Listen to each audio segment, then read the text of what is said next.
Revit MEP Malayalam ട്യൂട്ടോറിയലിൻ്റെ 67ാമത്തെ വീഡിയോയിലേക്ക് ഏവർക്കും സ്വാഗതം. ഈ ഒരു വീഡിയോയുടെ നോക്കാൻ പോണത് എങ്ങനെയാണ് ഒരു കൃത്യമായ രീതിയിൽ ഒരു സ്റ്റെയർ വരയ്ക്കുന്നത് എന്നുള്ളതാണ്. അപ്പോൾ അതിനെക്കുറിച്ച് നമുക്ക് ഡീറ്റെയിൽ ആയിട്ട് ഈ ഒരു വീഡിയോയുടെ നോക്കാം. അതിന് വേണ്ടിയിട്ട് ഞാനിവിടെ ആർക്കിടെക്ചറിൽ വന്ന ശേഷം ഇവിടെ ഓൾ സെലക്ട് ചെയ്യുകയാണ്. ഓൾ സെലക്ട് ചെയ്ത ശേഷം ഞാനിവിടെ ഒരു റൂം സ്പേസ് അല്ലെങ്കിൽ ഒരു സ്പേസ് വരയ്ക്കുകയാണ്. ഓക്കെ, ഞാൻ ഇതുപോലെ ഒരു സ്പേസ് വരച്ചു കൊടുക്കുകയാണ്. ഓക്കെ, ഇതുപോലെ ഞാനൊരു സ്പേസ് വരച്ചു. എനിക്ക് ഇതിനുള്ളിലാണ് ഇനി സ്റ്റെയർ വരേണ്ടത്. അപ്പോൾ അതെങ്ങനെ വരയ്ക്കാം എന്നുള്ളത് നോക്കാം. എനിക്കിപ്പോൾ സ്റ്റെയർ വരേണ്ടതെന്ന് വെച്ച് കഴിഞ്ഞാൽ ഇവിടെ നിന്ന് സ്റ്റെപ്പ് സ്റ്റാർട്ട് ചെയ്ത് ടോപ്പിൽ ഈ ഒരു ഭാഗത്തായിട്ട് വന്ന് ലാൻഡ് ആവും. അപ്പം ഈ ഒരു ഈ ഒരു ഭാഗത്തായിട്ട് എനിക്കൊരു ലാൻഡിങ് വരും. അതായത് ഇവിടെ നിന്ന് സ്റ്റെപ്പ് കയറി വന്ന് ഒരു ലാൻഡിങ് വരും. ആ ലാൻഡിങ്ങിൽ നിന്ന് വീണ്ടും ടേണിങ് ആയിട്ട് ടോപ്പിലേക്ക് പോകും. ആ ഒരു രീതിയിൽ വേണം എനിക്ക് സ്റ്റെയർ വരയ്ക്കേണ്ടത്. അപ്പോൾ അതെങ്ങനെ വരയ്ക്കാമെന്ന് നോക്കാൻ പോകും. അപ്പോൾ അതിന് വേണ്ടിയിട്ട് ഞാൻ ആദ്യം ആർക്കിടെക്ചറിൽ പോയതിനു ശേഷം ഇവിടെ സ്റ്റെയർ എടുക്കുകയാണ്. സ്റ്റെയർ എടുത്തതിന് ശേഷം ഞാൻ ഇവിടെ എനിക്ക് എത്ര സ്റ്റെയർ, ഇതെല്ലാം ഡിഫോൾട്ടായിട്ട് വരുന്ന കാര്യങ്ങൾ, ഒന്നും കസ്റ്റമായിട്ട് ഞാൻ ഇവിടെ വരയ്ക്കുന്നില്ല.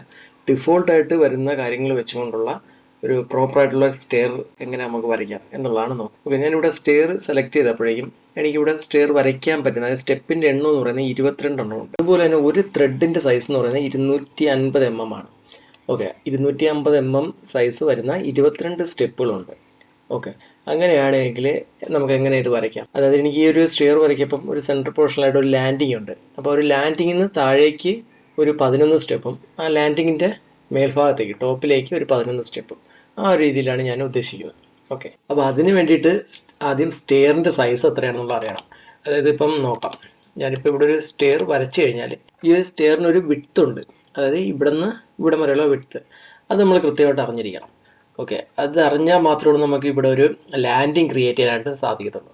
ഇല്ലെങ്കിൽ ലാൻഡിങ് കൃത്യമായിട്ട് ഒരു ഷേപ്പിൽ കിട്ടത്തില്ല, ഒരു ചെറിയൊരു വ്യത്യാസങ്ങളൊക്കെ ഉണ്ടാകും. അപ്പോൾ ഇത് 1400 mm ആണ് ഈ ഒരു വിഡ്ത്ത് എന്ന് പറയുന്നത്. ഓക്കെ, അപ്പോൾ ഈ ഒരു ഡേറ്റയുടെ അടിസ്ഥാനത്തിൽ ഞാനിവിടെ ആദ്യം ഒരു ലാൻഡിങ് വരയ്ക്കാൻ പോകണം. ലാൻഡിങ് വരയ്ക്കാൻ വേണ്ടിയിട്ട് ആർക്കിടെക്ചറിനകത്ത് ഈ മോഡൽ ലൈൻ ഉപയോഗിച്ചാണ് വരയ്ക്കാൻ പോകണം. ഞാൻ ഇവിടെ നിന്നൊരു സ്റ്റാർട്ട് ചെയ്ത് ഇവിടെ നിന്ന് ഒരു 1400 mm ഇങ്ങോട്ട് വരയ്ക്കുവാണ്. അതുപോലെ തന്നെ ഒരു 1400 mm ഇങ്ങോട്ടും വരയ്ക്കുവാണ്. അതുപോലെ ഇങ്ങോട്ടും ക്രിയേറ്റ് ചെയ്യുകയാണ്. ഓക്കെ, അപ്പോൾ ഇതാണ് എൻ്റെ ഒരു ലാൻഡിങ് ഏരിയ എന്ന് പറയുന്നത്. ഇതാണ് ഈ സെൻട്രൽ പോർഷനിൽ നിന്നും താഴേക്ക് ഒരു 11 സ്റ്റെപ്പും മേളിലേക്ക് ഒരു 11 സ്റ്റെപ്പും, അങ്ങനെ ടോട്ടൽ 22 സ്റ്റെപ്പാണ് ഉദ്ദേശിക്കുന്നത്. കാരണം ഡിഫോൾട്ടായിട്ട് നമുക്ക് ടോട്ടൽ 22 സ്റ്റെപ്പാണ് വന്നിരുന്നത്. അപ്പോൾ അത് കാൽക്കുലേറ്റ് ചെയ്തുകൊണ്ടാണ് ഈ ഒരു രീതിയിലൊരു ലാൻഡിങ് ഇവിടെ വരച്ചിരിക്കുന്നത്. അടുത്തായിട്ട് എനിക്ക് മാർക്ക് ചെയ്യേണ്ടത് സ്റ്റെപ്പ് എവിടെ നിന്ന് സ്റ്റാർട്ട് ചെയ്യണം എന്നുള്ളതാണ്. കാരണം നമുക്കറിയാം ഇപ്പോൾ 11 സ്റ്റെപ്പുണ്ട്. 11 സ്റ്റെപ്പ് വരച്ച് തീരുമ്പോൾ ഫസ്റ്റ് ലാൻഡിങ്ങിൽ എത്തണം. അപ്പോൾ അങ്ങനെയാണെങ്കിൽ ആ സ്റ്റെപ്പ് എവിടെ നിന്നാണ് സ്റ്റാർട്ട് ചെയ്യേണ്ടതെന്നുള്ളൂടെ കാണിച്ചു കൊടുക്കണം.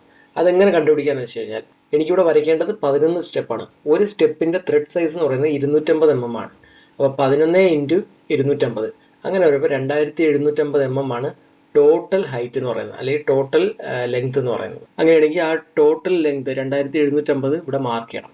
അതിന് വേണ്ടിയിട്ട് ഞാൻ വീണ്ടും മോഡൽ ലൈനിലേക്ക് വന്നു. മോഡൽ ലൈനിലേക്ക് വന്നതിന് ശേഷം ഞാനിവിടെ പിക്ക് ലൈൻ എടുക്കുകയാണ്. പിക്ക് ലൈൻ എടുത്തതിന് ശേഷം ഇവിടെ ഓഫ്സെറ്റ് റേഞ്ച് എന്ന് പറയുന്നത് 2750 കൊടുക്കുകയാണ്.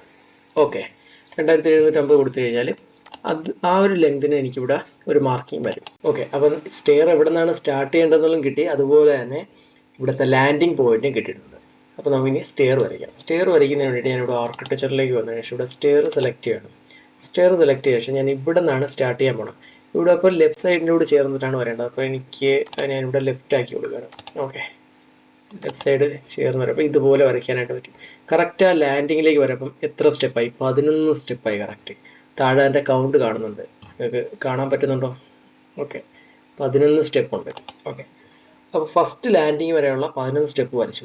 ഇനി അടുത്ത ലാൻഡിങ്ങിൽ, അതായത് ടോപ്പിലേക്ക് റൂഫിലേക്ക് പോകുന്ന ലാൻഡിങ്ങിനുള്ള സ്റ്റെപ്പോട് വരയ്ക്കണം. അതെനിക്ക് സ്റ്റാർട്ട് ചെയ്യേണ്ടത് ഇവിടെ നിന്നാണ്. ഇവിടെ നിന്ന് വരയ്ക്കുന്നതിന് മുന്നേ ഇവിടെ പൊസിഷൻ മാറ്റി കൊടുക്കണം, ഇവിടെ റൈറ്റായി കൊടുക്കണം. ഓക്കെ, അതിനുശേഷം ഇവിടെ വരയ്ക്കുമ്പം കണ്ട ഇതുപോലൊരു ലാൻഡിങ് ഓട്ടോമാറ്റിക്കായിട്ട് അവിടെ ക്രിയേറ്റ് ആവും. ടോട്ടൽ 11 സ്റ്റെപ്പ് ഇവിടെ ക്രിയേറ്റ്, അതായത് മൊത്തത്തിൽ 22 സ്റ്റെപ്പ് ഇവിടെ വന്നിട്ടുണ്ട്. ഇവിടെ നിന്ന് കയറി ഇങ്ങോട്ട് വരും. ഓക്കെ, അതിനുശേഷം ഞാനിത് ക്ലോസ് ചെയ്യണം. ക്ലോസ് ചെയ്യുമ്പോൾ എങ്ങനെ വരും എന്നുള്ള 3D വ്യൂ എടുത്ത് വെച്ച് നോക്കുമ്പോൾ നമുക്ക് കൃത്യമായിട്ട് തന്നെ മനസ്സിലാവും. ഇവിടെ ഇപ്പോൾ 3D വ്യൂയിലേക്ക് വന്നു കഴിഞ്ഞാൽ ഇതുപോലെയാണ് ആ സ്റ്റെയർ കിട്ടുന്നത്. ഓക്കെ, കൃത്യമായിട്ടുള്ള മെഷർമെൻറ്റിൽ തന്നെ കറക്റ്റായിട്ട് ആ ഒരു ലാൻഡിങ് എല്ലാം ക്രിയേറ്റ് ആയി വന്നിട്ടുണ്ട്.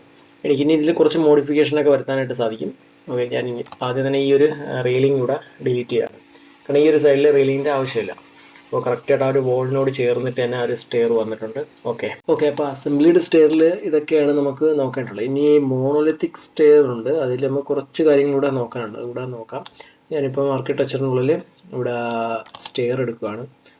ലെവൽ 1ലേക്ക് പോകാം. ലെവൽ 1ലേക്ക് പോയതിനു ശേഷം ഇവിടെ സ്റ്റെയർ എടുത്തിട്ട് ഇവിടെ സ്റ്റെയർ ടൈപ്പിലേക്ക് പോയി കഴിഞ്ഞാൽ ഇവിടെ മോണോലിത്തിക് സ്റ്റെയർ ഉണ്ട്. മോണോലിത്തിക് സ്റ്റെയർ എടുത്തിട്ട് ഞാനിവിടെ ഒരു സ്റ്റെയർ വരയ്ക്കാൻ പോവാണ്. ജസ്റ്റ് ഒരു സ്റ്റെയർ ഏതെങ്കിലും. ഓക്കെ, ഞാൻ ഇതുപോലൊരു സ്റ്റെയർ വരയ്ക്കുകയാണ്. ഓക്കെ, ഇതുപോലൊരു സ്റ്റെയർ ഇവിടെ വരച്ചിട്ടുണ്ട്. കംപ്ലീറ്റ് ചെയ്യുകയാണ്. അതിനുശേഷം ഞാനിവിടെ 3D വ്യൂയിലേക്ക് വന്നു കഴിഞ്ഞാൽ കൃത്യമായിട്ട് തന്നെ ആ ഒരു സ്റ്റെയർ ഇവിടെ വന്നിട്ടുണ്ട്. ഓക്കെ, ഇനി ഇതിനകത്ത് കുറച്ച് മോഡിഫിക്കേഷൻസ് ഉണ്ട്, അതും കൂടെ നോക്കാം നമുക്ക്. ഈ ഒരു സ്റ്റെയറിൻ്റെ അടിഭാഗം എന്ന് പറയുന്നത് ഒരു ഫ്ലാറ്റ് ആയിട്ടുള്ള രീതിയാണ്. ഇത് നമുക്ക് ചേഞ്ച് ചെയ്തിട്ട് വേണമെങ്കിൽ ഒരു സ്റ്റെപ്പ് മോഡലിൽ ആക്കിയെടുക്കാം. അങ്ങനത്തെ സ്റ്റെയറുകളൊക്കെ ഉണ്ട്, നിങ്ങൾ കണ്ടിട്ടുണ്ടാവും. അപ്പോൾ അതെങ്ങനെ ചെയ്യാമെന്നുള്ളത് നോക്കാം. അതിനോട്ട് ഞാനിത് സെലക്ട് ചെയ്ത ശേഷം ഇവിടെ എഡിറ്റ് ടൈപ്പിലേക്ക് പോകണം. എഡിറ്റ് ടൈപ്പിലേക്ക് പോയതിനു ശേഷം ഇവിടെ റൺ ടൈപ്പിനുള്ളിൽ ഇവിടെ ഫസ്റ്റ് തന്നെ ഒരു ഓപ്ഷൻ ഉണ്ട്, അത് സ്മൂത്താണ് കിടക്കുന്നത്. അത് മാറ്റിയതിന് ശേഷം ഇവിടെ സ്റ്റെപ്പ്ഡ് ആക്കി കൊടുത്താൽ മതി. സ്റ്റെപ്പ്ഡ് ആക്കി കൊടുത്തു കഴിഞ്ഞാൽ ആ ഒരു സ്മൂത്ത്നെസ് പോയിട്ട് ഇവിടെ ഒരു സ്റ്റെപ്പിൻ്റെ രീതിയിൽ ആ ഒരു അടിഭാഗം വരും. അതുപോലെ തന്നെ ഇപ്പം സ്റ്റെപ്പിൻ്റെ അടിഭാഗം എന്ന് പറയുന്നത് ചില കേസുകളിലൊക്കെ മൊത്തത്തിൽ കംപ്ലീറ്റ് ചെയ്തിട്ടുണ്ടാവും, സ്പേസ് ഉണ്ടാവില്ല, മൊത്തത്തിൽ കവർ ചെയ്തിട്ടുണ്ടാവും. അത് പല രീതിയിൽ ചെയ്യും. ചില കേസുകളിൽ ഇപ്പോൾ അടിഭാഗം ഈ ഒരു 2-3 സ്റ്റെപ്പ് വരെ അടിഭാഗം ഫില്ല് ചെയ്യത്തുള്ളൂ, ബാക്കിയുള്ള സ്പേസ് ആയിരിക്കും, ഓപ്പൺ സ്പേസ് ആയിരിക്കും. അല്ലെങ്കിൽ അതിനകത്ത് വേറെ എന്തെങ്കിലും വർക്കുകൾ, ഫാബ്രിക്കേഷൻ വർക്കുകളൊക്കെ ചെയ്ത് എന്തെങ്കിലും കബോർഡ് പോലെയൊക്കെ ചെയ്തിട്ടുണ്ടാകും. അല്ലാതെ നോർമൽ കേസിൽ ഇപ്പം ഈ ഒരു സൈഡ് മൊത്തത്തിൽ കംപ്ലീറ്റ് ചെയ്യണമെങ്കിൽ അതെങ്ങനെ ചെയ്യാമെന്നുള്ളത് നോക്കാം. ഓക്കെ, അതിനുവേണ്ടി ഞാൻ എഡിറ്റ് ടൈപ്പിലേക്ക് പോവുകയാണ്. എഡിറ്റ് ടൈപ്പിലേക്ക് പോയതിനു ശേഷം ഇവിടെ റൺ ടൈപ്പിനുള്ളിൽ തന്നെ ഇവിടെ ഈ ഒരു തിക്നെസ് ചേഞ്ച് എടുത്താൽ മതി. അതായത് സ്ട്രക്ചറൽ ഡെപ്ത് എന്ന് പറയുന്നൊരു വാല്യൂ കൂടെ കൊടുക്കാനായിട്ട് സാധിക്കും. ഞാനിപ്പോൾ ഇതൊരു 600 കൊടുക്കുകയാണ്. അതിനുശേഷം ഇവിടെ ഓക്കെ കൊടുത്തു കഴിഞ്ഞാൽ ഈ ഒരു രീതിയിൽ ഈ ഒരു തിക്നെസ് താഴേക്ക് വരും. ഇതിൻ്റെ ടോട്ടൽ ഹൈറ്റ് എന്ന് പറയുന്നത് എത്രയാണ് നോക്കട്ടെ. ഓക്കെ, 4000 ആണ്. അപ്പോൾ നമുക്ക് 4000 കൊടുക്കുക. ഞാൻ വീണ്ടും എഡിറ്റ് ടൈപ്പിലേക്ക് പോവുകയാണ്. എഡിറ്റ് ടൈപ്പിലേക്ക് പോയതിന് ശേഷം നോക്കാം. ഇവിടെ റൺ ടൈപ്പ് എടുക്കുകയാണ്. റൺ ടൈപ്പിനുള്ള ഈ തിക്നെസ് ചേഞ്ച് ചെയ്ത് കൊടുത്തിട്ട് ഞാനിവിടെ 4000 ആക്കി കൊടുക്കുകയാണ്. ഓക്കെ, 4000 ആക്കി കൊടുത്തിട്ട് ഓക്കെ കൊടുത്തു കഴിഞ്ഞാൽ എന്താണ് സംഭവിക്കുന്നുള്ളത് നോക്കാം. അവിടെ ഇതുപോലെ ഫുള്ളായിട്ട് അങ്ങ് ഫില്ലാവും. അതുപോലെ തന്നെ ഇനി അറിഞ്ഞിരിക്കേണ്ട വേറൊരു കാര്യം വെച്ച് കഴിഞ്ഞാൽ ഇതിപ്പോൾ ഒരു കോൺക്രീറ്റ് സ്ട്രക്ചറാണല്ലോ, കോൺക്രീറ്റിൻ്റെ ഒരു സ്റ്റെപ്പാണിത്. നമുക്കിനി ഇതിനകത്ത് ഗ്രാനൈറ്റോ അല്ലെങ്കിൽ ഒരു ടൈലോ അങ്ങനെയുള്ള എന്തെങ്കിലും ഒരു മെറ്റീരിയലും കൂടെ ആഡ് ചെയ്യണം.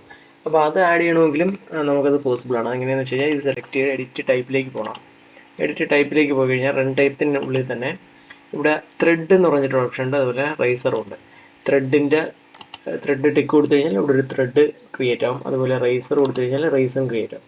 പിന്നെ അതിൻ്റെ തിക്നെസ് കാര്യങ്ങളെല്ലാം ഡിഫോൾട്ട് മെറ്റീരിയൽ എന്ത് കൊടുക്കണം, പ്രൊഫൈൽ എന്ത് കൊടുക്കണം, എല്ലാം കൊടുക്കാനായിട്ട് സാധിക്കും. ഓക്കെ, അതായത് നമ്മൾ അസംബ്ലിഡ് സ്റ്റെയറിൽ നമ്മൾ അതിൻ്റെ എഡിറ്റ് ടൈപ്പിലേക്ക് പോയ സമയത്ത് നോക്കിയില്ലേ, അതുപോലെ തന്നെയാണ് ഇവിടെ ചെയ്യേണ്ടത്. ഓക്കെ, ഇവിടെ അപ്ലൈ എടുത്ത് ഓക്കെ കൊടുത്തു കഴിഞ്ഞാൽ കണ്ടോ ആ ഒരു മെറ്റീരിയൽ ഇവിടെ ക്രിയേറ്റ് ആയിട്ടുണ്ട്. ഓക്കെ, ഇതിൻ്റെ തിക്നെസ് നമുക്ക് ചേഞ്ച് കൊടുക്കാൻ കഴിയും, അതുപോലെ മെറ്റീരിയൽ മാറ്റി കൊടുക്കാൻ കഴിയും. അങ്ങനെയുള്ള എല്ലാ കാര്യങ്ങളും നമുക്കിതിൽ പോസിബിളാണ്. ഓക്കെ, അപ്പോൾ ഇതൊക്കെയാണ് സ്റ്റെയറിനെ സംബന്ധിച്ചിട്ടുള്ള കാര്യങ്ങൾ.